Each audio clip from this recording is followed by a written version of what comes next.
আপনি কি জানেন, যখন ভগবান কুকুরকে তৈরি করলেন, ভগবান বললেন তোমার কাজ হবে মানুষের দরজায় দাঁড়িয়ে পাহারা দেওয়া। এই জন্য আমি তোমাকে 20 বছর আয়ু দিলাম। তখন কুকুর বলল, ভগবান আমি এত লম্বা জীবনের কি করব?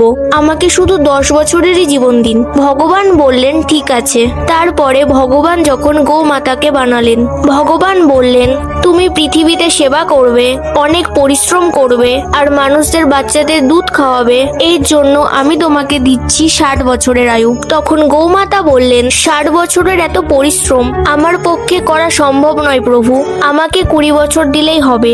ভগবান বললেন ঠিক আছে। এরপরে ভগবান বানরকে তৈরি করলেন। তিনি বললেন তুমি পৃথিবীতে ঘুরে বেড়াবে, মজা করবে, মানুষদের মনোরঞ্জন করবে, তার জন্য আমি তোমাকে দিচ্ছি 10 বছরের জীবন।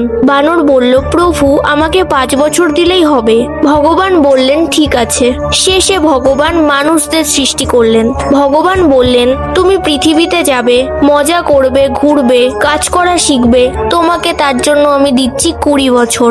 মানুষ বলল প্রভু শুধু 20 বছর, এতে তো আমার কিছুই হবে না। তখন ভগবান বললেন গোমাতার 40 বছর, কুকুরের 10 বছর আর বানরের 5 বছর বাকি আছে, চাও তো এগুলোও নিয়ে নাও। মানুষ খুশি হয়ে বলল জি প্রভু আমাকে দিয়ে দিন। প্রথম 20 বছর মানুষ খুব মজা করে, এটা তার নিজের জীবন মনে করে। পরের 40 বছর পরিশ্রম, সংসার, দায়িত্ব, এটা গোমাতার জীবন। তারপরে 5 থেকে 10 বছর নাতিপুতির সাথে খেলা করা, এটা বানরের জীবন। আর শেষ বয়সে দরজার সামনে বসে থাকা, এটা কুকুরের জীবন। আর শেষে আপনিও যদি ভগবান শিবের ভক্ত হন তাহলে কমেন্টে আজকে কেউ হর হর মহাদেব লিখতে ভুলবেন না।